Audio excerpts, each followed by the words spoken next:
Now, what are the factors that can prevent the promotion of national consciousness?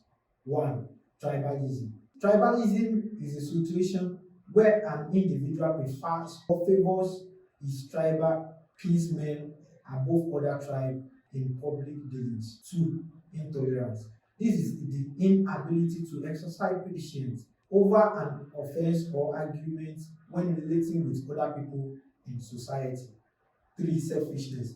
This has to do with satisfying personal interests irrespective of violating other people's rights. Four, bad governance. When there is an irresponsible government, people seek for personal satisfaction rather than national interest. Five, religious fanaticism. People who are excessively faithful to a particular belief see other people of a different religion as enemies. Six, illiteracy.